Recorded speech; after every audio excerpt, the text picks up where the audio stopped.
चले चलिए कि चलना ही दलील कामरानी है, चले चलिए कि चलना ही दलील कामरानी है, जो थक कर हार जाते हैं वो मंजिल पा नहीं सकते। मैं काजी मोहम्मद अमार और मेरे साथ हुमैरा शफी प्रोग्राम का नया ताज़ा शुमारा लेकर आपकी खिदमत में हाजिर। उम्मीद, आरजू, दुआ आप सब मुहिब नाजरीन के लिए यही कि आप लोग जहाँ कहीं भी रहें खुश खुरम रहें, बसेहत सलामत रहें, बखैर आफियत रहें और ज़िंदगी के मामलात में रमा दमा रहे। वालेकुम सलाम, आप खैर से हैं? अल्हम्दुलिल्लाह, शुक्र अल्लाह का। आप बताएं। जी बस ठीक, खुदा का शुक्र। नाज़रीन, आप सभी का खुशामदीद और इस्तकबाल करते हैं आपके अपने मनपसंद प्रोग्राम गुड मॉर्निंग JNK में। वैसे आप तो जानते ही हैं कि आज मैराथन यहाँ पे चल रहा है श्रीनगर में और तमाम रोड्स ब्लॉक थे और स्टिल हमें अपने घर से यहाँ तक चल के आना पड़ा, क्योंकि हम जानते हैं कि आप हमसे मोहब्बत करते हैं, आप मुंतज़िर होते हैं इस प्रोग्राम के लिए। बिल्कुल सही बात। और ये डेडिकेशन और ये जो अपने मुकर्रर वक्त पर इस प्रोग्राम को प्रेजेंट करना होता है, इसके लिए बसान यम दो ड्यूटी कॉल तम दो निंदर कहें, अलार्म ब्रोह गसान हुशार तो पे गामजन गसान दूरदर्शन कुन क्या मुकर्रर वक्तस पे आसान हाजिर सपदन तुहंदिस खिदमत मज। आज चूँकि उस मैराथन की वजह से कह रूट्स बंद वह गो ऑल्टरनेट रूट डिवाइस कर्मित तथ खतर ये तुम गर नीरू, चूँकि वनकन मौसम तो ट्रैफिक के हवाले तो दिमो तुम अपडेट, मगर यह करो तुम गोश गुजार गोड़े अगर तुम कुन नेरुन अत खतर ऑल्टरनेट रूट्स डिवाइस कर्मित तो ट्रैफिक एडवाइजरी वुझो एक लट पूर पे आप देख लीजिएगा गौर से और अकॉर्डिंगली जो अपने रूट प्लान है वो बनाइएगा। आपने कहा कि हमें अपने मुकर्रर वक्त पर आना होता है, तो एक एनेक्डोट मैं भी आप बता दूं कि आज मुझे भी लगा था कि शायद बहुत सारा सफ़र जो है हमें पैदल तय करना होगा and I had put my walking shoes on. मे दोपन अगर पकुन ते पे दाउन ते पे इस दावो मैराथन जिंदगी मुतलिक तुस मैराथन लफ्ज़ यह जिंदगी सत कुन जाए रिलेट करान। वारिया लुक वनान कि जिंदगी रेस, मगर वाकई अगर इस वो तो जिंदगी मैराथन। अत मैराथनस मज सिर्फ रफ्तारी योत मैटर करान कह, स्पीडी यज मैटर करान कह। कभी कभार इस मैराथन में ऐसे मरहले भी आते हैं जहां एक कदम आगे मंजिल की ओर बढ़ाना भी कामयाबी की मानंद है। बिल्कुल। कभी ऐसे मराहिल आते हैं जहां आप थक कर आपका हौसला, आपकी हिम्मत जवाब दे देती है और आप हार के बैठ जाते हैं, लेकिन वहीं आप फिर से उठते हैं, खड़ा होते हैं और देखते हैं कि अभी मंजिल की ओर सफ़र करना बाकी है, अभी और मंजिल की तरफ कुछ कदम बढ़ाने हैं, तो आप फिर से वो हौसला जुटाते हैं, आप फिर से वो हिम्मत जुटाते हैं और फिर से खड़े होते हैं और अपनी मंजिल की ओर बढ़ते हैं। बहरहाल मैराथन हो या रेस हो, एक फ़िनिश लाइन तो इन दोनों में है और इसी तरह से हमारी ज़िंदगियों की भी एक फ़िनिश लाइन है। तो ये जो और ये फ़िनिश लाइन तक पहुंचने के लिए एक मखसूस मोहलत हमें दी गई है, वो है ज़िंदगी में जो हमारा वक्त है, कुछ सांसें हैं, कुछ लम्हे हैं, कुछ औकात हैं। तो इनका कैसे हम बेहतरीन इस्तेमाल करें और मंजिलों का तयन करते जाएं, क्योंकि ज़िंदगी में मंजिल पे पहुंचने से ज़्यादा ये सफ़र अहम है। इस सफ़र में आप क्या सीखते हैं, आपके तजुर्बात, आपके मुशाहिदात, और कैसे आप ये सारे पाथ्स को नेविगेट करते हैं। जो रास्ते में दुश्वारियाँ आती हैं, दिक्कतें आती हैं, अड़चनें आती हैं, हर्डल्स आते हैं, रोड ब्लॉक आते हैं, इनको कैसे नेविगेट करके आप आबे रवां की तरह ज़िंदगी को आगे बढ़ाते रहें। और यही ज़िंदगी का फ़लसफ़ा है, चाहे खुशी, चाहे गम, धूप, साया, लेकिन ज़िंदगी को आगे बढ़ाते रहना। जी, आप बिल्कुल बजा फरमा रहे हैं, लाइफ इज़ अ रेस। और आजकल हम देख रहे हैं कि ज़्यादातर जो यूथ है वो सक्सेस के पीछे, गोल्स के पीछे लग गए हुए हैं। तो हमें चाहिए कि हम उसके साथ साथ अपनी फैमिली के लिए टाइम निकालें। और आज तो अच्छा दिन है, इट्स संडे, तो हम अपनी फैमिली के साथ अच्छा खासा टाइम स्पेंड कर सकते हैं, बच्चों के साथ टाइम स्पेंड कर सकते हैं। बहुत अच्छा लगता है जब बच्चों के जो मामलात है वो हमारे साथ शेयर करते हैं और हम उन्हें अच्छे से सजेशंस दे पाते हैं। बिल्कुल सही बात। मैं वही कहा कि कुछ लोग इसको रेस समझते हैं, लेकिन ये एक्चुअली है मैराथन, जहाँ पे आपको आपकी एस्पिरेशंस और आपकी जिम्मेदारियों में एक बैलेंस मेंटेन करना है। खैर, अगर थोड़ा सा तवज्जो हम मरकूज़ करें तो हम जो है इस बैलेंस को कायम कर सकते हैं, इस तवाज़ुन को कायम कर सकते हैं। कुछ अपडेट्स पहले हम अपने बिल्कुल नाजरीन, आप तक हम सबसे पहले वेदर अपडेट्स पहुंचाना चाहेंगे। आपको बता दें कि आज हमारे यहाँ श्रीनगर का मौसम खुश्की रहेगा। वही दर्जा हरारत की बात करें तो ज़्यादा से ज़्यादा 20 डिग्री, कम से कम 5 डिग्री सेल्सियस रहने की तवक्का है। जम्मू में ज़्यादा से ज़्यादा 28, कम से कम 14 डिग्री सेल्सियस रहने की तवक्का। शहराओं के हवाले से भी बताते चले, आज नेशनल हाईवे 44 पर छोटी गाड़ियों को दोनों तरफ से, जबकि बड़ी गाड़ियों को श्रीनगर से जम्मू जाने की इजाज़त दी गई है। मुगल रोड पर छोटी गाड़ियों को दोनों तरफ से चलने की इजाज़त मिली है। मज़ीद इत्तलात के लिए ट्रैफिक कंट्रोल रूम के जो नंबरात है वो भी डिस्प्ले हो रहे होंगे आपके टेलीविज़न स्क्रीन पर। आप उसके साथ साथ इनका जो एक्स हैंडल है वहाँ से भी लेटेस्ट अपडेट्स हासिल कर सकते हैं। जी बहुत बहुत शुक्रिया इन अपडेट्स के लिए हुमैरा, और नाजरीन तक हम हेडलाइंस चूँकि हमेशा ही पहुँचाते हैं ताकि वो भी अपडेटेड रहें, तो आज भी कुछ अखबारात से सुर्खियाँ आप तक पहुँचाएंगे। मेरे हाथ में पहला अंग्रेज़ी रोज़नामा और इसमें खबर शाया हुई है, LG calls for strong linkages between JK's industrial ecosystem and national financial institutions, advocates collaboration between public and private sectors to improve health outcomes. जी मेरे पास भी एक अंग्रेज़ी रोज़नामा है, इस पर खबर शाया हुई है, LG to review security development today and investing in Jammu and Kashmir and national responsibility not just business LG। एक उर्दू रोज़नामा नाज़िम मोहतरम मेरे हाथ में, और दो सुर्खियाँ आप तक पहुँचाना चाहूँगा। मगरबी हवाओं के दबाव के असरात नुमाया, 4 नवंबर से होगा मौसम ख़राब, महकमे मौसमियात। और मौसम जब तब्दील होता है तो यहाँ पे आप जब सड़कों पे देखते हैं, मार्केट प्लेसेस पे देखते हैं, तो कुछ सरगर्मियाँ भी तब्दील हो जाती हैं। आज उस पकाम स्टूडियो कुन हिरसवान पर वारिया रश नौजवान के, और ये जो ऑन सेट ऑफ विंटर होता है यहाँ पे ये हरसे का ट्रेडिशन शुरू हो जाता है, तो फिर हम देखते हैं कि बहुत भीड़ और गहमा गहमी होती है। एक और ख़बर इसी अखबार से, 2008 से यौमिया उजरत पर काम करने वाले मुलाजिम CAT श्रीनगर ने मुस्तकिली और सर्विस फ़वाइद का हुक्म दिया। जी अगली सुर्खी अंग्रेजी रोजनामे से, around 90% of Jammu and Kashmir population covered under Ayushman Bharat LG। जी एक और उर्दू रोज़नामा मेरे पास और कुछ सुर्खियाँ इसमें से भी। जम्मू में ड्रग स्मगलिंग के लिए कोरियर सर्विस के गलत इस्तेमाल पर पाबंदी आयद। एक और ख़बर इसी अखबार से, भारत 200 मेगावाट के न्यूक्लियर रिएक्टर तैयार कर रहा है, जहाज़ों और अगली नस्ल के जौहरी सबमरीन्स के लिए मंसूबा बंदी। जी मेरे पास है उर्दू रोज़नामा, इस पर खबर शाया हुई है, दरबार मुंह से लोगों के चेहरे खुशी से खिल उठे, जम्मू में हर तबके से वाबस्ता लोगों ने इत्मीनान का इजहार किया, वज़ीर। जी मेरे पास ये अंग्रेज़ी रोज़नामा और इससे भी कुछ खबरें। CM lays foundation stone of widening and 4 laning of boulevard road. इसी अखबार के बॉटम स्प्रेड में वी द पीपल उन्वान के तहत ये खबर, online shopping has placed local traders in quandary so needs resolution in Kashmir. जी मेरे पास है आखिरी उर्दू रोज़नामा, इस पर खबर शाया हुई है, मौसमियाती एडवाइजरी जारी, 4 और 5 नवंबर को हल्की बर्फबारी का इम्कान। जी खैर ये थी अखबारात की सुर्खियाँ। नाज़रीन मोहतरम, आज संडे है और संडे के दिन हम आपकी मुलाकात ख़ास मेहमान से कराते हैं। आज जो मेहमान जिनसे आपकी मुलाकात कराएंगे, चूँकि ज़िंदगी में कशमकश होती है, दोहरी कशमकश, इंसान के शौक़ जो हैं वो कुछ और तकाज़ा करते हैं और ज़िम्मेदारियाँ कुछ और तकाज़ा करती हैं। तो इन सभी तकाज़ों को मलहूज़ नज़र रखना और फिर इनमें तवाज़ुन कायम करना, ये ज़िंदगी का एक फ़न है।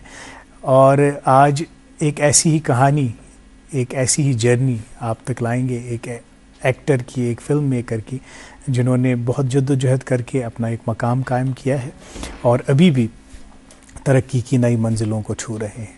इंशाल्लाह मुलाकात कराएंगे आपकी उनसे, लेकिन इस छोटे से वक्फे के बाद।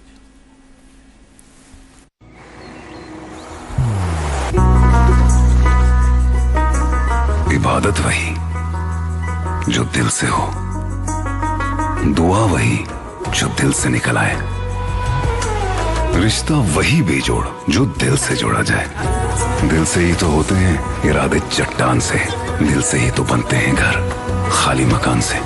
इसलिए खैबर सीमेंट का जर्रा जर्रा दिल से बना है। खैबर सीमेंट, दिल से बनाओ। दोस्त वही पक्का जो दिल से साथ निभाए, रिश्ता वही बेजोड़ जो दिल से जोड़ा जाए। दिल से ही तो होते हैं इरादे चट्टान से, दिल से ही तो बनते हैं घर खाली मकान से। खैबर सीमेंट, दिल से बनाओ। वेलकम बैक नाज़रीन, आप देख रहे हैं प्रोग्राम गुड मॉर्निंग JNK। और मेहमान से मुलाकात से पहले, जैसा कि हुमैरा ने भी आपको इत्तला दी कि आज 2nd addition of Kashmir marathon 2025 उसका इफ्तिताह आज हुआ, और इफ्तिताह करने के लिए बॉलीवुड से मायनाज हस्तियाँ सुनील शेट्टी जी आए थे, और honourable minister youth service and sports Satish Sharma ji भी थे, और साथ साथ हमारे सीएम ने, ऑनरेबल सीएम उमर अब्दुल्ला साहब ने इस मैराथन का इफ्तिताह किया। पिछली बार भी हमने देखा कि बहुत जोश व खरोश देखने को मिला, पूरी दुनिया भर से रनर्स आए थे, मैराथन एंथुजियास्ट्स आए थे, फिटनेस एंथुजियास्ट्स आए थे, और उन्होंने इस मैराथन में हिस्सा लिया। यहाँ के टूरिज़म को भी प्रमोट किया। आप ये विजुअल्स इस वक्त देख रहे हैं कैसे इसको इनाग्रेट किया गया, किस तरह से इनाग्रेट किया गया इस मैराथन को, आप ये विजुअल्स देख रहे हैं। इसमें जैसा कि मैंने कहा कि मुल्क भर से और दुनिया भर से रनिंग एंथुजियास्ट्स आए थे। ये रेस जो है फुल मैराथन 42 किलोमीटर्स की होगी, हाफ मैराथन 21 किलोमीटर्स की। रूट जो है ये लाल चौक से इसका इफ्तिताह हुआ, ये फिर नसीम बाग से होते हुए जाएगी, यूनिवर्सिटी पूरा ये होते हुए जाएगी, और यूनिवर्सिटी से वापस यू टर्न लेकर वो वापस आएंगे। और जैसा कि आप देख रहे हैं कितनी बड़ी तादाद में जो है रनर्स रन कर रहे हैं। ये सुबह 6 सवा 6 के करीब वक्त होगा, शुरू हुआ। आप देख रहे हैं कि किस तरह से रनर्स दौड़ रहे हैं, आप फरमा रहे हैं। देश भर से हजारों की तादाद में एथलीट्स पार्टिसिपेट कर रहे हैं इस मैराथन में, और बहुत ही अच्छा एक्सपीरियंस होगा ये तमाम। ये देखिए बिल्कुल हमारे ऑफिस के पास रनिंग कर रहे हैं ये एथलीट्स। और देखिए कभी कभार स्पीड कम होती है, कभी ये फिर से रफ्तार पकड़ते हैं। मैराथन का खासा यही है कि आपको अपने स्टेमिना को रेगुलेट करना होता है, लेकिन गिव अप तो नहीं करना, गिव अप नहीं करना है, क्योंकि फिनिश लाइन वहाँ पे है। और देखिए खवातीन भी किस तरह से मैराथन में दौड़ रही हैं। इस बार जो है इसका एहतमाम इसके लिए बिल्कुल डिजिग्नेटेड रूट्स, और हमने कल ही से देखा कि होर्डिंग्स वगैरह लगी हुई हैं, और बिल्कुल इन रनर्स के लिए जो भी सहूलियात बहम रखनी हैं जगह जगह पर वो सहूलियात बहम रखी गई। और मुल्क भर से बहुत, जब भी उनसे पूछा गया और जो उनकी बाइट्स हमने देखी, तो बहुत ही जोश व खरोश का इजहार उन्होंने किया। और बिल्कुल, और जो दूसरी इनाग्रेशन जो हाफ़ मैराथन की वो भी हो गई है, और बिल्कुल वो भी हो गई है। और हाफ़ मैराथन के लिए जो लोग दौड़ रहे हैं उन्होंने भी अपनी रेस को स्टार्ट कर लिया है। ये देखिए स्क्रीन पे सुनील शेट्टी जी और बाकी मेहमानान, ये सेकंड मैराथन की इफ्तिताही तकरीब है। और इसमें भी देखिए बिल्कुल जो शिरकत है, जो पार्टिसिपेशन है एथलीट्स की, रनर्स की, आम लोगों की। और इस मैराथन के लिए इसमें एक इंक्लूसिविटी थी, या इसको किसी महदूद नहीं रखा गया था सिर्फ एथलीट्स के लिए, कोई भी ये मैराथन में रजिस्टर करके दौड़ सकता था। और इससे जो होता है हमारे यहाँ का टूरिज़्म भी प्रमोट होता है। और ख़ासकर जो रूट डिजिग्नेट किया गया है इस मैराथन के लिए, वो ऐसा रूट है कि जहाँ पे ये हमारे रनर्स दौड़ें भी और कुदरती मनाजिर का लुत्फ़ भी लें, क्योंकि यहाँ पे जो मौसम ख़िज़ा में मंज़र होते हैं, जो ऑटम ह्यूज़ होते हैं, जो जर्द पत्ते, और उस पर जब फिर सूरज की किरणें पड़ती हैं, वो जो मंज़र पेश करते हैं वो खुद में देखने लायक होता है। तो ये रूट बड़ा जो है थॉटफुली डिजिग्नेट किया गया है, ताकि हमारे रनर्स जो हैं मोटिवेट होते रहें। जी बिल्कुल। मैं ये भी यहाँ पे ऐड करना चाहूँगी कि जितने भी विनर्स हैं उन्हें लगभग 3 करोड़ की प्राइज मनी जो है वो मिलने वाली है। 25 लाख रुपए है, सेकंड प्राइज 20 लाख रुपए है, और बाकी प्राइजेस। और यही बात है कि इस मैराथन को मेनली इसलिए ऑर्गेनाइज किया गया ताकि यहाँ का जो टूरिज्म है वो फिर से रिवाइव हो जाए, और हम सब फिटनेस की तरफ ज़्यादा से ज़्यादा माइल हो जाए। और आपने देखा होगा कि 1-2 दिन पहले किस तरह से हमारे चीफ मिनिस्टर उमर अब्दुल्ला साहब ने जो मैराथन की टी-शर्ट है उसको लॉन्च किया, और बहुत सारी तैयारियां चल रही थी तब से। और फाइनली जो गवर्नमेंट का इनिशिएटिव था, यही मकसद था कि जो टूरिज्म है वो बूस्ट हो जाए। बिल्कुल। आमतौर पे हम देखते हैं कि ये जो बड़ी शख्सियात होती हैं ये सिर्फ इफ्तिताह करती हैं किसी रेस का, और हमारे ऑनरेबल सीएम ने न सिर्फ इफ्तिताह किया बल्कि वो दौड़ेंगे भी खुद इस रेस में, तो इससे और जो है हौसला बढ़ जाता है रनर्स का।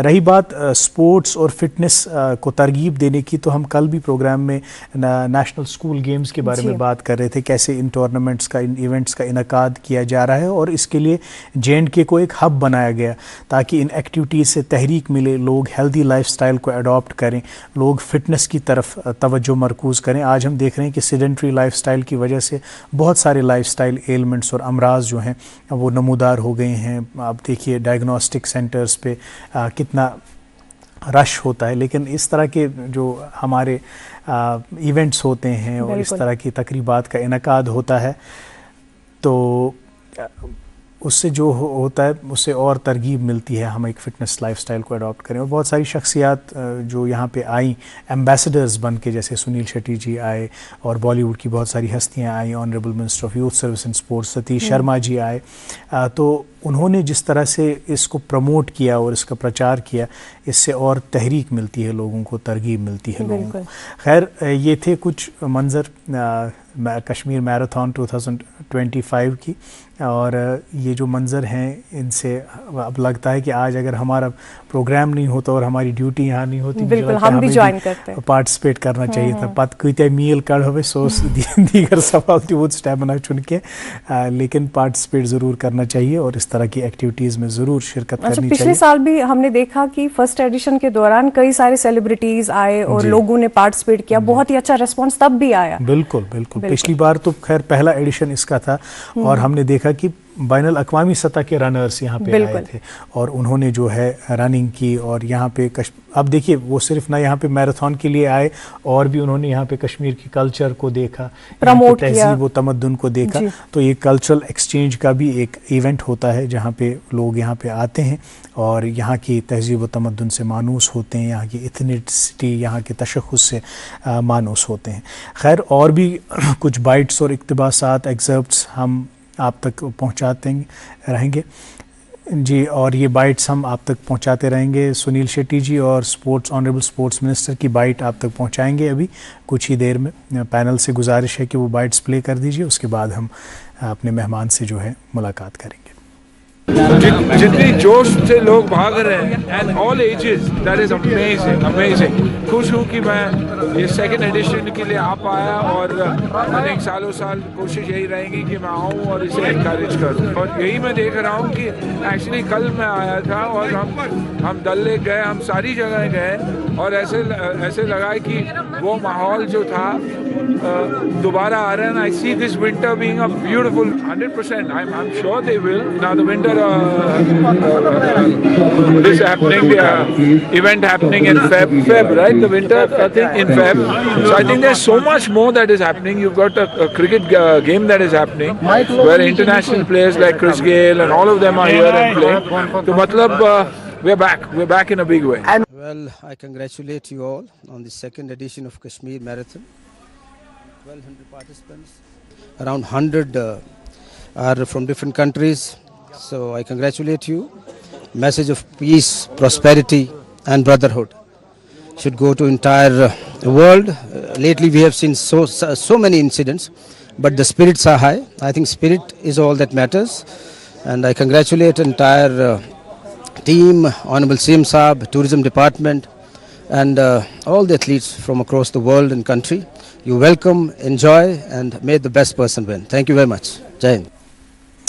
वेलकम बैक नाज़रीन, आप देख रहे हैं प्रोग्राम गुड मॉर्निंग जे&के और ये थे कुछ इक़्तिबासात और कुछ बाइट्स जो हमने आप तक पहुंचाई। और हमारी कैमरा टीम का बहुत बहुत शुक्रिया जो सुबह सवेरे वहां गए और मुस्तैदी के साथ बहुत मुतहरिक होकर ये सारे विजुअल्स हम तक पहुंचाए, हमारे नाज़रीन तक पहुंचाए। अब वक्त हुआ चाहता है कि हम आपकी मुलाकात आज के मेहमान से कराएँ। थोड़ा इशारा मैंने आपको पहले ही दे दिया कि आज एक एक्टर की जर्नी, एक फिल्म मेकर, एक राइटर की जर्नी पे बात करेंगे और ये जर्नी खुद में एक मैराथन की मानंद है।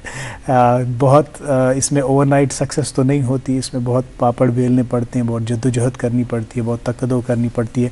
और जो एस्पायरिंग एक्टर्स हैं ख़ासकर उनके लिए आज की गुफ्तगू बड़ी कारआमद साबित होने वाली है। हमारे साथ तशरीफ़ रखते हैं जनाब शहनवाज़ भट्ट साहब, जो कि एक एक्टर हैं, फिल्म मेकर हैं और एक राइटर हैं। शहनवाज़ साहब, वेलकम टू आवर स्टूडियोज़। बहुत बहुत इस्तकबाल हो खैर। Thank you so much.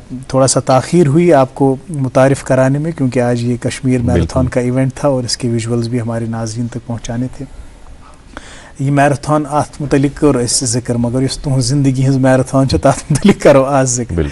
तो करतो तुम शुरू बचपन पे ये शौक ओसा तन पे कि मजे करो तुम डिस्कवर जे मे मज एक्टर बनने सलाहियत? समहाउ अंदर किन ओस पाई कि मतलब बहुत यसान बनून एक्टर, मगर सो हिम्मत कह कि बह वनित कन्विंस करित। मतलब दोस्त तमिस यसान सिंगर बन, बह यसान एक्टर बन, यह अकिस वन। तो मगर ना पाई प्लेटफॉर्म कपर गन क्या लकट पाई कि डाउन टाउन खानिया रोजान तो ततन कह थिएटर ग्रुप या क्या पाई क्या तो गो वत वत हाउक तह बिल्कुल पत फाइनली वाता वाता गई ग्रेजुएशन मज फाइनल ईयरस मज कोर मे मामूली मे लज पाई कि मैनी क्लासिक कर एनुअल डेस पे ड्रामन मज मे तनजो मे फ्रेंड तिम मोतमुत रेत करान तो पत समहाउ कोर मे तथ मज पार्टिसिपेट मामूली रोल कोर एंड तथ मिले थोड़ा एप्रिसिएशन तो पत गई बे अक जो वरी तो मे कोर तम साथ क्या उम्र उस लगभग आई थिंक 21 मतलब ग्रेजुएशन फाइनल ईयर्स में कूत 21 कॉलेज लाइफ फाइनल ईयर फिर 2009 में अनद NGO तमो कोर्मुत एडवर्टीजमेंट कि नसीरुद्दीन शाह कर वर्कशॉप ये अच्छा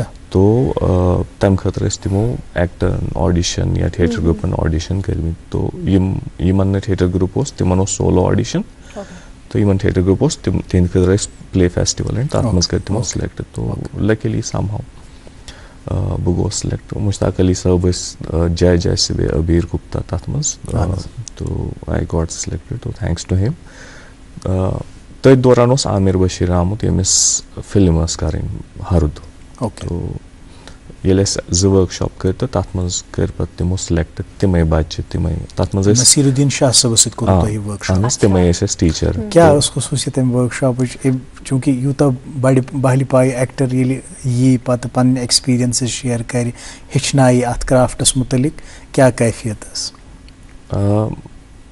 नई क्या कहें पाई तो ब्लैंक स्लेट तो अस खतर मतलब ये तम वनान हेकान सो एडेप्ट कर इजिली क्या एक्टर जन कि सीनियर क्या पे सीनियर गो फॉर्मेट सेट गसान तो यह अलग फॉर्मेट ये मज एक्टिंग एक्सप्लोर कर एक्चुअली एक्सरसाइज तो तिमन आई ज्यादा दिक्कत बनस्बत नई बच्चे क्या नईस बच्चस वोन यह सह कर तम इनहिबिशन कहें तो हुमन तो फाइनली मतलब क्या तम senior they also coped up and they also did very well in it तो अलग अलग एक्सरसाइज कि मतलब पत खुलान लग मे वारिया वरी समझनस कि अच्छा इमेजिनेशन एक्सरसाइज वार वार क्या पे तुम गहराई समझ सो अक एक्सरसाइज अगर एक्टरस समझ तो सो काफी तथ मज गई पे हरुदस मज गई सिलेक्ट सारी तो luckily I got the lead कि मे पाई कि मे सह कैरेक्टर सह ज्यादा स्पीक कर करान सीन वर्क तो बाकी करान बोजान मे दिवान वन सारे पाई बहुत लीड कर मे योतस पाई कि बहुत लीड कर सो सो कर फिल्म पे बासो मे कि यह मिले मे आउट ऑफ लक मोन स्ट्रक्चर फेशियल स्ट्रक्चर मिलान कैरेक्टर्स सत एंड समहाउ डायरेक्टर्स बासो तो फिट मगर अगर बह ये पे बॉम्बे गस मे तगान असली कहें क्राफ्ट पज मे हेचुन तो तथ ान लोग मे वरी दिल्ली गसा बॉम्बे गसा ये गसा क्या बीइंग ए लोन सन वारिया रेस्पॉन्सिबिलिटी मज हेको सोदी वथित तो नीरित बिल्कुल सही जिम्मेदारी शौक तो जिम्मेदारी मज तवाजुन कायम कर तो पत लोब मे आरिफ बशीर जो फिल्म मेकर तमो कोर मे सजेस्ट कि ये drama school Ekta school of drama Bashir Bhavani साहब NSDN तम इरफान खान बैच बिल्कुल तम लटि और प्रोग्रामस मज आम तमो थिएटरस पे कत कर बिल्कुल सर तो तिमन अंडर कर मे वहाँ पे कौन कौन टीच करता था आपको ड्रामा स्कूल के हवाले तत विजिटिंग फैकल्टी वन तो जर्मनी पे आई तौर US पे नंदिता तम PhD तम कोर सैंसी थिएटरस पे सोचू सब्जेक्ट तथ खतर तो महनूर यार खान सो थिएटर एज थेरेपी करान ये पे यूजुअली एक्टर शुरुआत कर थिएटर पे तुम कित करूँ मतलब तुहस जर्नी तुम करूँ डायरेक्टली फिल्म पे कोर मे थिएटरस कुन क्या मतलब सह बनान ना बेड स्टोन थिएटर अगर असल जाए हेचो तो सह बनान तुम कन कन ये तुम करू इवन दो मतलब पे फिल्म एक्टिंग एक्चुअली अलग एक्टिंग तो हो अलग एक्टिंग कि इरफान खान वन तमिस पे पे NSD पे नीरित पे बे सह अनलर्न कर वापस हालांकि this becomes the backbone but difference अलग अलग आसान तो सह कर दैट सह गई टोरंटो बोड़ बार फेस्टिवल तत गई हवक तथ फिल्म फेस्टिवलस मज पत गई दुबई तत वोस बेस्ट एक्टर नॉमिनेट न्यूयॉर्कस मज ब्याक फिल्म फेस्टिवल गसान New York Indian international film festival तत बह नॉमिनेट विद ऋषि कपूर जी तो ही won for Do Duniya but I was lucky enough to be among the nominated तो पत रोज जर्नी पकान बह रोदस 3 वन थिएटर करान तिमन सत अलग अलग अस कर नेबर नेपाल कर केरला होर योर बाकियन जायन कर यम प्ले एंड इन बिटवीन अगर क्या रोल ऑडिशन मिलान तो बह कर बजरंगी भाईजान फिल्म तथ मज कोर मे मोहली तो पत कर मे यूनिवर्सिटी ज्वाइन मे बॉम्बे नेरुन गरक्यो मोन कह तो पत ड्यू टू द इमोशनल अत्याचार I had to be at home तो पत कर मे यूनिवर्सिटी ज्वाइन मे दुत एंट्रेंस तो गोस लिंग्विस्टिक्स मज गो मे admission masters 2014 after 7 years of academic gap तो सो मे खतर अख डिफिकल्ट फेज कि वो अलग फेजस मज and then I came being an actor चूंकि एक्टर अख सेंसिटिव किस्मुक नफर आसान युस तुम वनो ना इमोशनल अत्याचार यह वारियाहन नफरन हन story they wanted to go out and explore their ways but somehow their families didn't allow यह आसान पेरेंटन हज खुदगर्जी किन कुन नत कुन जाय तिमन आसान यह कि बच्चे गोस नेबर नीरित अमिस गोस मतलब दे आर ओवर प्रोटेक्टिव क्या बासान मे बासान कि यूत वन मे समझ आओ तो पेरेंट्स तिम वुचान मतलब कंसर्न मेजरली आसान कि मतलब नेबर गस अगर बेमार गो ये पे कुस गस बदल दुनिया यह मे बी वन तूत मैच्योर वनकन अगर बहुत गसान तो वनकन तिमन पाई he is mature enough to handle that maybe तम विज मे पन साबित कोर्मुत तूत मैच्योर एनफ कि आई कैन हैंडल एवरीथिंग तो वनकन अगर बह वन वनकन यी न तिमन मे बासान इशू मेजरली खबर ये पत कन्विंस गसान पेरेंट्स कहीं तुम यह फटवांगुन यह द्राव क्या दपान फरमान बरदार कह तो कोइंसिडेंटली तुम फटवांगुन अख सीरीज तथ मज तुम कम कर्म तथ मुतलिक कर तो थोड़ा बहुत कह फटवांगन असली तिम क्या तिम मतलब it's a simple story of मतलब कॉन्सेप्ट क्या थिएटर करान तो स्पेस रेजिडेंशियल स्पेस तती रोजान दोह रात घर गसान कि लाइक हॉस्टल इस पे आसान और बिल्कुल विजुअल्स वनकन स्क्रीनस पे वुचान इसमें क्या रोल था आपका सर तो 5 दोस्त आसान यम जन कि अख स्पेस करान शेयर रेंट कर स्पेस कह जॉब करान कह नौकरी करान कह पारान तो अत स्पेस मज बैचलर्स लाइफ मज क्या कॉमेडी हेकि गसित यह सिंपल कॉन्सेप्ट तो गोडन्युक एपिसोड युस जन रिलीज कोर अत नाव मैट्रिक पास हालांकि मैट्रिक पास सुभान शौकीन सबन लिखमुत तो बड़ मकबूल बात पन्ने वक्तुक मगर यह कुन जाए अवेलेबल कह ये मे बूझ थिएटर के दौरान तो आई लव्ड इट यह हरदच फुटेज वनकन वुचान ये बजरंगी भाईजान अच्छा बजरंगी भाई नवाजुद्दीन सिद्दीकी तो सलमान खान ओके ओके अत मज ते रोल अत मज मे जर्नलिस्ट यूता बड़ मतलब यह नावन सत काम करन क्या यह क्युत एक्सपीरियंस फटवांगुन से चलो तो पन्नी ये इस तरह के सर मतलब पहली बार अख बोर्ड सेटअप अख बोर्ड तमाशा शायद यह तमाश फिल्म दिवानशु अत तरो नेशनल अवार्ड तो गोडनिच यम ते फिल्म कर तिमन सारे नेशनल अवार्ड माशाअल्लाह माशाअल्लाह यह लैला और सदगीत यस कि बर्लिनस मज गई ओपन यह गोजरी मज बनामस फिल्म तो मे पाई maybe if I am right तो it's the first Gojri feature film तो गोजरी पहाड़ी मिक्स तो I was playing a forester in it yes कि बर्लिन गई तो यह so film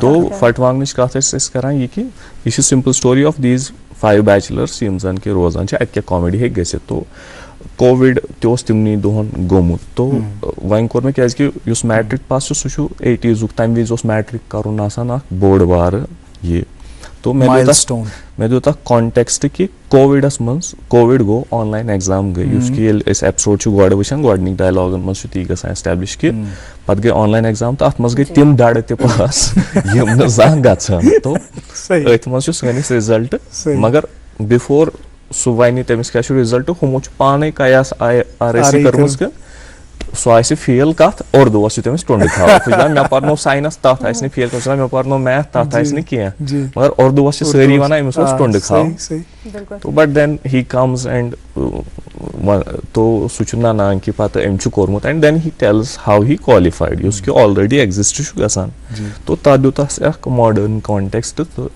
so second episode युस जन सह horror comedy that is going to come जल्दी कश्मीरी लैंग्वेज में so maybe it's one of the यम वनकन सीरीज बे तिम बना वनकन सीरीज तिहज रेडी मुनीब तो तिमन ट्यूशन सेंटर्स पे बड़ असल तिमो बनम सो पोस्ट प्रोडक्शन। जी सर, आपसे और भी गुफ्तगू करेंगे, लेकिन फिलहाल नाजरीन हमें रुकना पड़ रहा है एक वक्फे के लिए। ब्रेक के उस पार आज के मेहमान से मजीद जो गुफ्तगू का सिलसिला है ये जारी रखेंगे।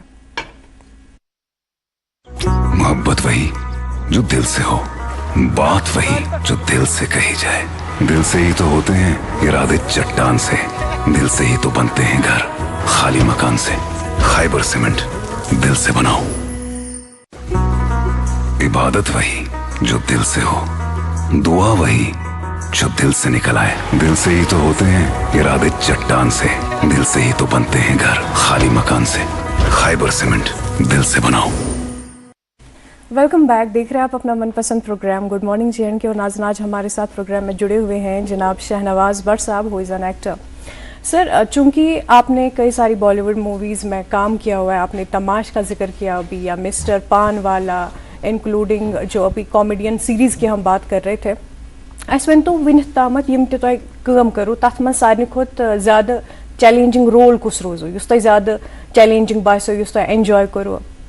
हमेशा गोडनुक स्टेप बड़ा मुश्किल तो क्या हर दिवस I was not a trained actor at that time, तो यू वर अ न्यूबी। हाँ, तो बह तुलहोस तो त्रोवस अत नारस मज तो मतलब उस तथ गोडनुक पार्ट मतलब अगर 40 दह शेड्यूल मन तो गोडनिक 20 दह लग मे समझनस क्या तो बस ना खुदा बह चला मतलब मे क्या दित रोल कैमरा ये मे नजदीक बस खोचान तो यूत काल मे हेक सू अंडरस्टैंड कर बट देन हर कह प्रोजेक्ट तुम पन चैलेंजेस अनान एंड लैला सद गीतस मज मतलब मे पाई कि वन मे पाई क्राफ्ट तो सीन मे ओपनिंग सीन एंड सू कुदरती तम दह गोडनुक तथ मज कैरेक्टर टेंट मज नेरान तो बुथ कन गुर वल बाकी तो यह रुकान कागज कू क्या ये बह टेंट मज नेरान बहुत टेंट नबर नेरान डायरेक्टर कट कर मे कोर सैटेलाइट कट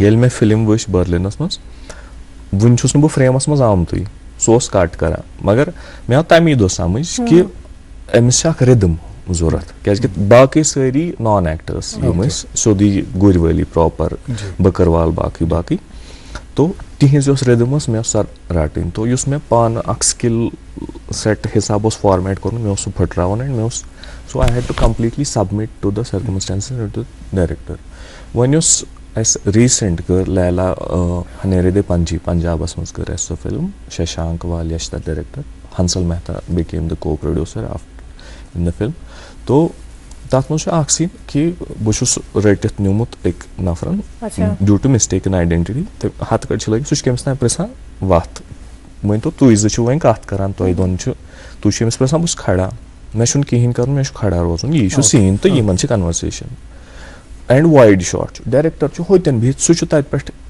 करान कट युन ठीक यह फ्योक यह डेड अच्छा फ्योक नत कहें बॉडी लैंग्वेज तो सह वन जिसम युस जन सह करू जिंदा एंड सह मे गोड समझ यह क्या वन क्या मतलब मेजरली क्या गसान एज एक्टर अगर बाकी एक्टर वुचान तिमन बसान यह युत मे कर बट एक्चुअली कैरेक्टर यह अलाइव फुल बॉडी गई तम विज अलाइव आसन तो कि पाई but you take it for granted तो ये पे हर कह प्रोजेक्ट इंट्रिकेसी आसान एक्टिंग हज। अच्छा अत पे मे सवाल जहनस में तुम रोचु पन्निस मालिस माज हुंद दिल तुम दोपु ना बह गस वन नबर कह बह रोज येती मगर अल्लाह ताला सुन करम कि ये बिहित आय तुम यी मौका मतलब मिले तुम फिल्मन मज काम कर मतलब ये मे वुचमत 40 वरी 50 वरी गए एक्टरन काम करान मगर मौके मिले नहीं तिमन के सो अत मज छु तुम खुशकिस्मत ये पत ये कामयाबी मिलान मतलब you get featured in films तुहज फिल्म इंटरनेशनल फिल्म फेस्टिवल मज चलावन यस कामयाबी हुंद एहसास कुन सात काड़न खसान वट मतलब हम्बल कित मे बासान मान खुद ज्यादा यम मे जानन तिमन मज बासान कि यमिस खोतमुत क्या तथ रीजन कि मतलब ये जल्दी बासान लुकन परसेप्शन जल्दी बासान ज्यादा तिमन बासान यम मे क्लोजली जानन बासान क्या तिमन क्या बासान तमिक रीजन मान तो लक्चार पे दोस मगर वन बड़े समखा वन रेस्पॉन्सिबिलिटी 50 तो now I am married guy also family responsibility बहुत हेकान मे फेवरेट जाय बहुत हेकान तौर ते तो मज मज मिलान टाइम समखनस तो सह परसेप्शन बदलान क्या हर कह पन्ने लाइफ मज आवर आसान तो सह perception but otherwise you will see me on the roads इथे पे एक आम इंसान सिंह पे सर आजकल वुचान ज़्यादातर यम लोग ना वो दिलचस्पी दिखाते हैं साउथ मूवीज में भी और आपने रिसेंटली तमिल मूवी में भी काम किया उसके बारे में बताइएगा और हम चाहेंगे कि आप डायलॉग भी सुना के हमें दें डायलॉग वन वो बदल उसके तुम ऑडियंस तक पसंद so that's how I came in the field तो तमिल फिल्म योजन it's called Amaran. So Rajkumar Perimensi is the director. Kamal Hassan was the producer. Teens company. So उतै वुचु मे कर शुरू हारुद 2009 मज एंड ये कर 2023 मज आई थिंक 2023 मज कर शूट ये फिल्म मगर एम डायरेक्टर हारुद वुचमुस on the basis of that एम सह कैरेक्टर लिखमुत तो पत यम मे समझे तो obviously I was not that age क्या मंज गम 10-12 वरी पत because he loved the performance so much तमो कोर कैरेक्टर पत फ्लाइट में सोच यमो वोन मे कि यमो कोर पत तम सन्स एज बढ़ाउक एंड तो मेजरली गई तथ मज हीरो हीरोइन बगर तो बे आग मेन कैरेक्टर अगर सारनी ऑडिशन तो सारनी गई ऑडिशन मेन कैरेक्टर 2-3 बगर बे गो मे ऑडिशन क्या he had seen my work तो एंड तम बड़ ना एप्रिशिएट करान आर्टिस्टन साउथ बासे बड़ असल तो अस इम्बाइब करुन एप्रिसिएशन निज़ाम या परफॉर्मिंग आर्ट्सन वुचान तहजीब तमदुनस वुचान कल्चरस वुचान क्या बासान सन कलेक्टिव अंडरस्टैंडिंग अम मुकाबल थोड़ा तम कमी अत इदराकस मज कि यम चीज बड़ वैल्यू वन यह बांडगी कर हालांकि सो फोक फॉर्म रिप्रेजेंट कर आइडेंटिटी तो वन मे बी यम जन कह मकबूल गई तिहद वजह सहन पेरेंटन वो बासान क्या तो मान खुद ज्यादा मान तो मीर सरवर सर शाहिद लतीफ यम जन कि असल ज़ायरा वसीम अक वक्त यम कि असल काम कर तो इस पे बाकी मतलब विधु विनोद चोपड़ा ये डाउन ये city and he is Oscar nominated यूथ अवार्ड प्रोड्यूसर डायरेक्टर तो परसेप्शन चेंज गसान but this field again is a very मतलब लेंथी फील्ड मतलब ये जर्नी जीठ यह मैराथन अगर वो कि अत मज अगर इमीजिएट सक्सेस मिलान but to sustain in the field you have to be consistent and always keep learning तेली बहुत वन अत मज तुम वो कि पब्लिक परसेप्शन हसा अम चेंज गसान फिल्म मेकरन ये परसेप्शन एक्टरन परसेप्शन थिएटरिस्टन ये परसेप्शन तथ मा पे ट्वीकिंग कर सो अप्रोच मा पे चेंज कर सर मतलब ये मे बूजमुत क्या तम वक्त क्या थिएटर उरूजस पे थिएटरस ब्लैक टिकटिंग गसान कालिदास थिएटर वगैरह शादीलाल कौल मे अक विज वन बस कंडक्टर कि मतलब बस गसान वुचने तो कि असमस मज वनकन तक अगर न तिमन शामस खेन मगर तम गसन प्ले वुचने they will sell something they will go मतलब तो दैट मीन्स क्वालिटी समवेयर कम गमज एंड ड्यू टू अख मज गैप आए यथ मज न आर्ट हेक तिथ पट फांफलित क्या तो ऑडियंस गई डिस्कनेक्ट एंड तिम गई पत आवर पन्न कारन मज तम विज मे बी यंग ज्यादा तो नो ऑडियंस आय तिमो वन वुचमुत यह क्या तो समहाउ मे बी अस ति पज थोड़ा लेवल अप करन यथ पट ताकि मतलब टिकेटेड शोज बस दिल्ली मज तो हमारे राम प्ले तथ कुन कुन जाए गसान 80,000 टिकट अख टिकट प्लेयस ये अगर फिल्म $1,000 या 2,000 यमो टिकट थम प्लेयस एंड 70,000 रुपये नफर दिवान सह वुचान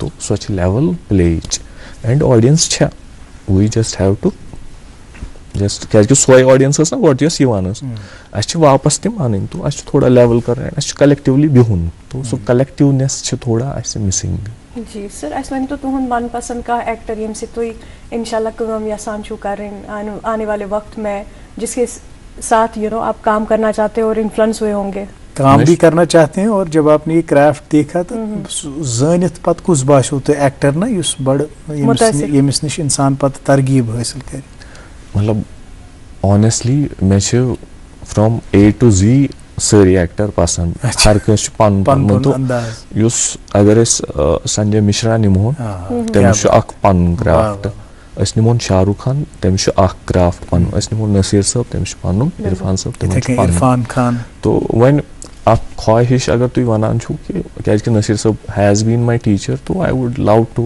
वर्क विद हिम तो सी कि मतलब बह हेका बे क्या हेचित तिमन निश तो सो ख्वाहिश जी सो कुन वुच पतिम 10-15 वरी रियलिस्टिक सिनेमा या पैरल सिनेमा वो अम लोब सठा अरूज तो ऑडियंसो कर तम बड़ कबूल तथ मज मनोज वाजपेयी यथ मज इरफान खान यथ मज नवाजुद्दीन सिद्दीकी पंकज त्रिपाठी यम नाव आय बड़ क्या यमन सत कोर ऑडियंसन कनेक्ट मतलब तम जन वुचान यह असी मज अख नफर तो युस तुम वनान ये collectivism to revive the theatre and other forms of film making अस मा पज युथ हूँ अप्रोच क्या अडॉप्ट कर सर यम अलग अलग फॉर्म एक्टिंग हिंस रियलिस्टिक यो जन सो मन तो तुम वो कस फिल्म निमो नवाजुद्दीन कह गैंग्स ऑफ वसीपुर 2 मिनटन खतर बासान या बदल कह film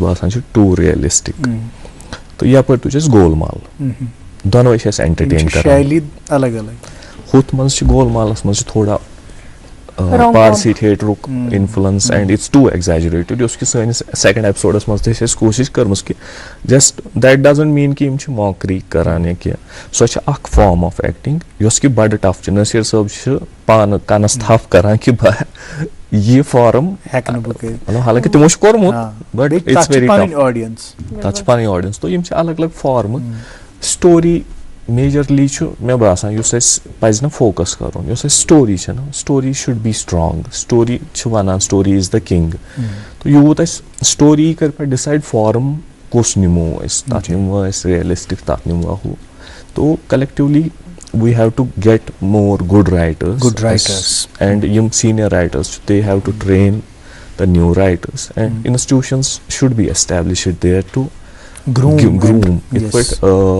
FTIN karyo yete screenwriting workshop I was among the participants there then as huge magar time pat go no be workshops ke but agar gatsan wo asul chu and gatsan te asan maybe main knowledge han these ke to gatsan ch but यूत ज्यादा गसन तूत असल बिल्कुल बे राइटरी खाक बनावा ये पे पूर इमारत खड़ा गसान तो यूत असल राइटर्स इंस्टीट्यूशनल सपोर्ट बिल्कुल इंस्टीट्यूशनल सपोर्ट बे क्या वर्कशॉप्स क्या training programmes upskilling capacity building programmes ये मज नेबरिम राइटर्स इन जन पता वनकन क्या ट्रेंड्स ऑडियंसस क्या जरूरत बे कित कन हेको ये ऑडियंस तिहुंद पल्स तिहुंद नब्ज वुचित तमें हवाले कह चीज़ लिखित क्या बोज यम दौरुक तुम जिक्र करूँ तथ मज ओसमुत हर कह रिलेट हेकान करित अथ थिएटरस सत या कह सीरियल आसे टीवी पे सीरियल ٲسۍ चलान तथ सत इंसान रिलेट हेकान कर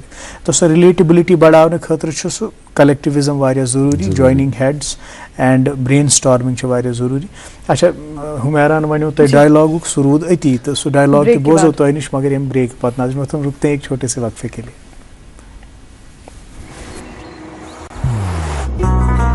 मोहब्बत वही जो दिल से हो, बात वही जो दिल से कही जाए, दोस्त वही पक्का जो दिल से साथ निभाए, रिश्ता वही बेजोड़ जो दिल से जोड़ा जाए। दिल से ही तो होते हैं इरादे चट्टान से, दिल से ही तो बनते हैं घर खाली मकान से। इसलिए खैबर सीमेंट का जर्रा जर्रा दिल से बना है। खैबर सीमेंट, दिल से बनाओ। दोस्त वही पक्का जो दिल से साथ निभाए, रिश्ता वही बेजोड़ जो दिल से जोड़ा जाए। दिल से ही तो होते हैं इरादे चट्टान से, दिल से ही तो बनते हैं घर खाली मकान से। खैबर सीमेंट, दिल से बनाओ। वेलकम बैक नाज़रीन, प्रोग्राम देख रहे हैं आप गुड मॉर्निंग जेन के। आज हम बात कर रहे हैं शहनवाज भट्ट साहब से, जो कि एक एक्टर हैं, फिल्म मेकर हैं, राइटर हैं। शहनवाज साहब, चूँकि रोज़गार के मसाइल से तो आप खैर मानूस हैं, वो जॉन एलिया का शेर है कि क्या मिल गया ज़मीर हुनर बेच के मुझे, इतना कि सिर्फ काम चलाता रहा हूँ मैं। तो ये जो काम चलाना है, ये दोह दहली ज़िंदगी पकनावन, दुनियावी लोह लंगर पकनावन, अत मज तलाश माश तो रोज़गार वारिया ज़रूरी। तो सुई चीज़ मलहूज़ नज़र थवित ये संडे एडिशनस में पन्ने नौजवान खतर क्या रोज़गारस मुतलिक अपॉर्चुनिटीज़ ति वातनावान, मौक़े वातनावान, बनान कुन सात तिम सोई मैसेज बूजित करन अप्लाई, तो क्या वना तिमन बन सब रूजी। नाज़रीन मोहतरम, आप जैसे जानते हैं कि सलीम एजाज कापरा साहब तैयार होते हैं गुड मॉर्निंग रोज़गार को लेकर। आज देखते हैं कि कौन सी नई अपॉर्चुनिटीज़ हैं, कौन से नए एवेन्यूज़ हैं जिनसे हमारे नौजवान जो है मुस्तफ़ीद हो सकते हैं। उसके बाद शहनवाज साहब से और गुफ्तगू होगी। बने रहिए हमारे साथ, देखते रहिए प्रोग्राम गुड मॉर्निंग जेन के।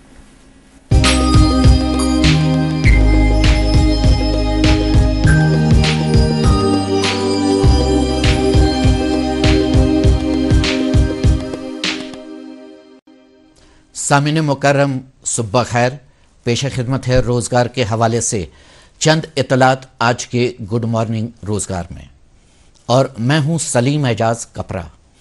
आइए आज के शुमारे का आगाज़ करते हैं रेलवेज़ की इस नोटिफिकेशन से। नाजरीन, इंडियन रेलवेज़ के रेलवे रिक्रूटमेंट बोर्ड्स को नॉन टेक्निकल पॉपुलर कैटेगरीज़ की असामियाँ पुर करने के लिए दरख्वास्तें मतलूब हैं। असामी की कुल तादाद 5817। असामी की तफसील यूं है: स्टेशन मास्टर 615 असामियाँ, गुड्स ट्रेन मैनेजर 3423 असामियाँ, ट्रैफिक असिस्टेंट मेट्रो रेलवे 59 असामियाँ, chief commercial cum ticket supervisor 161 असामियाँ, जूनियर असिस्टेंट कम टाइपिस्ट 921 असामियाँ और सीनियर क्लर्क कम टाइपिस्ट 638 असामियाँ। उम्मीदवारों की उम्र 18 और 33 साल के दरमियान होनी चाहिए। तालीमी काबिलियत ग्रेजुएशन। इस ज़मीन में ऑनलाइन दरख्वास्तें वसूल करने की आखिरी तारीख 20 नवंबर 2025 है। मुकम्मल तफसीलात के लिए लॉग इन करें www.rrbjammu.gov.in। Government medical college Srinagar को एकेडमिक अरेंजमेंट के तहत J&K UT से ताल्लुक़ रखने वाले उम्मीदवारों से मेडिकल ऑफिसर्स की असामियाँ पूर करने के लिए दरख्वास्तें मतलूब हैं। असाम की कुल तादाद 150। उम्मीदवार की बालाई उम्र की हद 50 साल मुकर्रर है। तालीमी काबिलियत MBBS। इस ज़मीन में ऑनलाइन दरख्वास्तें वसूल करने की आखिरी तारीख 15 नवंबर 2025 है। मुकम्मल तफासिल के लिए कॉलेज की वेबसाइट www.gmcs.ac.in से इस्तेफादा करें। नाजरीन, इंटेलिजेंस ब्यूरो को assistant central intelligence officers grade 2 technical की असामियाँ पुर करनी मतलूब हैं। असम की कुल तादाद 258। असम की तफसील यूं है: computer science and information technology stream में 90 असामियाँ पुर की जाएंगी, जबकि इलेक्ट्रॉनिक्स एंड कम्युनिकेशन स्ट्रीम में 168 असामियाँ पुर की जा रही हैं। उम्मीदवारों की उम्र 18 और 27 साल के दरमियान होनी चाहिए। तालीमी काबिलियत: उम्मीदवार ने मुतल्लिका इंजीनियरिंग फील्ड्स में बीई या बीटेक किया हो। वाज़ेह रहे कि उम्मीदवार के पास 2023, 2024 या 2025 का वैलिड स्कोर कार्ड होना लाजमी है। तनख्वाह का स्केल 44,900 1,42,400 रुपये। इस ज़मीन में ऑनलाइन दरख्वास्तें वसूल करने की आखिरी तारीख 16 नवंबर 2025 है। मुकम्मल तफसीलात के लिए लॉगिन करें www.mha.gov.in। भारत इलेक्ट्रॉनिक्स लिमिटेड को मुख्तलिफ इंजीनियरिंग स्ट्रीम्स में प्रोबेशनरी इंजीनियर्स की असामियाँ पुर करनी मतलूब हैं। असामी की कुल तादाद 340। असामी की तफसील यूँ है: प्रोबेशनरी इंजीनियर इलेक्ट्रॉनिक्स 175 असामियाँ, प्रोबेशनरी इंजीनियर मैकेनिकल 109 असामियाँ, प्रोबेशनरी इंजीनियर कंप्यूटर साइंस 42 असामियाँ और प्रोबेशनरी इंजीनियर इलेक्ट्रिकल 14 असामियाँ। उम्मीदवारों की बालाई उम्र की हद 25 साल मुकर्रर है। तालीमी काबिलियत: उम्मीदवार ने मुतल्लिका इंजीनियरिंग स्ट्रीम में बीई, बीटेक या बीएससी इंजीनियरिंग किया हो। तनख्वाह का स्केल 40,000 1,40,000 रुपये। इस ज़मीन में ऑनलाइन दरख्वास्तें वसूल करने की आखिरी तारीख 14 नवंबर 2025 है। मुकम्मल तफासिल के लिए लॉगिन करें www.bel-india.in। नाजरीन, टेरिटोरियल आर्मी की जानिब से J&K यूटी और लद्दाख यूटी के डोमिसाइल उम्मीदवारों के लिए जनरल ड्यूटी सोल्जर की असामियाँ पुर करने के लिए भर्ती रैली का इनेकाद किया जा रहा है। ये भर्ती रैली पंजगाम कुपवारा के मकाम पर 15 नवंबर से 24 नवंबर 2025 तक जारी रहेगी। असामी की कुल तादाद 131। उम्मीदवारों की उम्र 18 और 42 साल के दरमियान होनी चाहिए। तालीमी काबिलियत: मैट्रिक पास। मुकम्मल जानकारी के लिए लॉगिन करें www.jointerritorialarmy.gov.in। टेरिटोरियल आर्मी की एक और नोटिफिकेशन के मुताबिक J&K यूटी और लद्दाख यूटी के डोमिसाइल उम्मीदवारों के लिए भर्ती रैली का इनेकाद किया जा रहा है।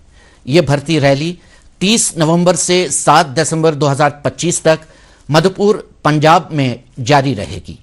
उम्मीदवारों की उम्र 18 और 42 साल के दरमियान होनी चाहिए।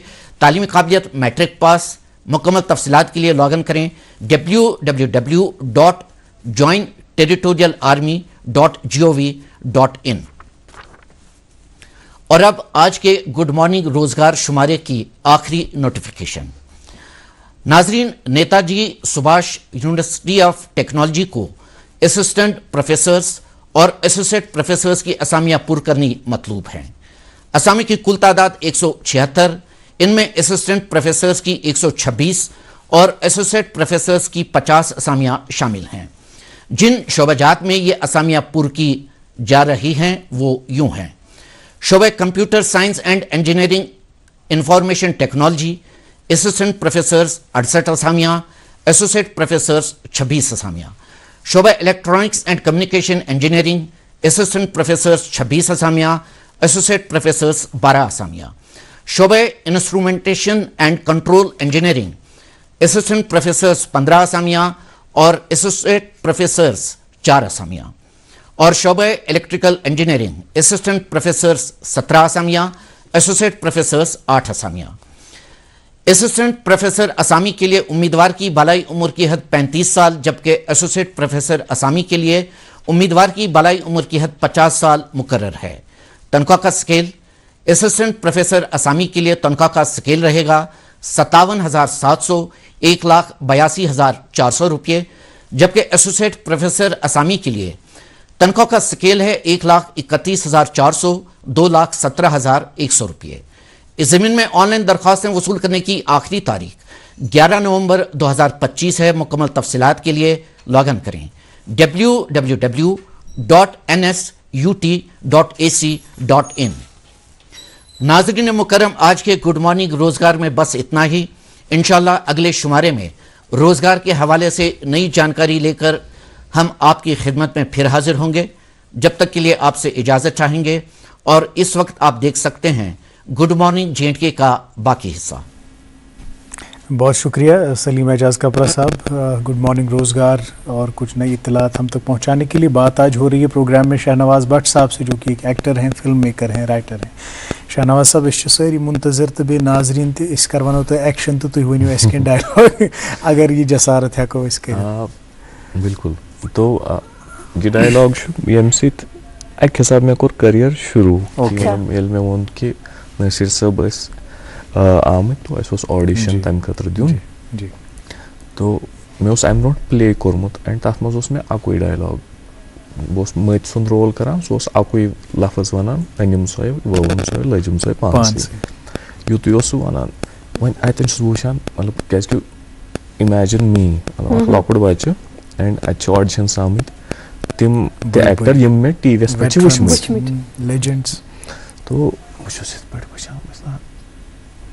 तो आई एम ऑस्ट्रक क्या बस टीवीएस पे वुचान तम मो सोशल मीडिया क्या इत पे तो बस ना बह क्या वन मे क्या मे कह लाइन प्रिपेयर तर्मज कहें बस अंदर किन सोचान क्या कर तो यूत कल अथ मज कत कर बहन तह बोजान तो कम तम वो शोले क्या तो बह कर शोले खो क्या मे पे याद तो शोले मज डायलॉग ये गब्बर सिंह वन कितने आदमी थे तो सरदार दो थे, वो दो तुम तीन फिर भी खाली हाथ लेके आए तो पचु तुम गोली लगवान डिस्काउंट डिस्काउंट डिस्काउंट जो डर गया वो मर गया। यह बेसिक डायलॉग वन मे वुचमुत टीवीएस पे एक कोर्मुत तमन कॉमेडी शो यवान तम कोर यह डोनाल्ड डक आवाज ओके तो मे थोड़ा बहुत तथ प्रैक्टिस अक वक्त कर्म तो ये पे मे याद बह हेक कर तो वन अगर Yuh dialogue Donald duck one तो सह कत पे वन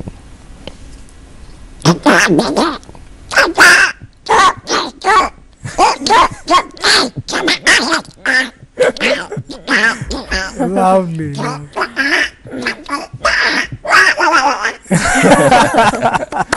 तो मुश्ताक अली साहब वो हंस के लोट पोट हो गए तो they selected me on this तो दिस से जर्नी शुरू बहुत स्कूल करानी ना डोनाल्ड डक की आवाज कट मगर बह गोस ना जा कामयाब अस निश ये आखिरी मिनट मे जहनस मज अख सवाल कि एक्टिंग हज काम ना यह नौकरी पे कि रेतस करू तुम काम तो पत by the end of the month tin phones तो इसमें कभी काम है आपके पास कभी नहीं है। When you are not doing a film और you are not involved in a project क्या शो करा सो क्या शो करा I am always into still art okay तो बस लेखान क्या या बस स्टडी करा या बस एक्टिंग रिलेटेड क्या नत क्या करा या कर प्ले क्रिएट तो मतलब आई एम वेटिंग कि यूथ कल so opportunity I should be 100% ready okay अच्छा that's what I do okay तो छु पन तैयार करा तो सुन आई एम क्रिएटिंग तो करंटली कुछ लिख रहे हैं आप करंटली मतलब मैं एक के लिए कमीशन उनने मुझे हायर किया एज अ राइटर उनके लिए फीचर फिल्म लिख रहा हूँ कश्मीर के ऊपर एक वेब सीरीज में 2 और साइंस फिक्शन है कश्मीर के ऊपर डेवलप कर रहा हूँ और अपनी जो फटवांगन है उस पर भी काम चल रहा है तो मल्टीपल प्रोजेक्ट्स और आगे फिल्म्स आने वाली हैं और प्रोजेक्ट्स आने वाले हैं जिसमें हम आपको देखेंगे। आपका बहुत बहुत शुक्रिया, आप आज हमारे प्रोग्राम में आए। कुछ बातें रह गई और हमेशा ये होता है कि जब एक एक्टर से गुफ्तगू करते हैं तो बहुत सारे पहलू रह जाते हैं। इंशाल्लाह अगली बार आपको और मदऊ करेंगे और जो चीज़ें रह गई उस पर बात करेंगे। आपको बहुत बहुत शुक्रिया, आपके बात करके बहुत मज़ा आया और आपकी कहानी सुन के बहुत मज़ा आया। Thank you so much. नाज़रीन मोहतरम, आपका भी बहुत बहुत शुक्रिया। आज इस संडे एडिशन में हमने आपकी मुलाकात एक एक्टर से कराई, शहनवाज भट्ट साहब से, और एक्टिंग अब एज ए प्रोफेशन, और यहाँ पे इन्होंने प्रूव कर दिया है कि अगर आपके पास सलाहियत है, आप में काबिलियत है तो बड़ी बड़ी फिल्म्स में आप जो है शिरकत कर सकते हैं और वहाँ पे काम कर सकते हैं, अपना लोहा मनवा सकते हैं। तो आज इसी नोट पे मुझे और हुमैरा को इजाज़त दीजिए। आप अपना ख्याल रखें, हमारा दीगर नशरियात का लुत्फ़ लीजिए, बिलखुसूस इस प्रोग्राम को प्यार और मोहब्बत से नवाजते रहें जिसका नाम है गुड मॉर्निंग जेड।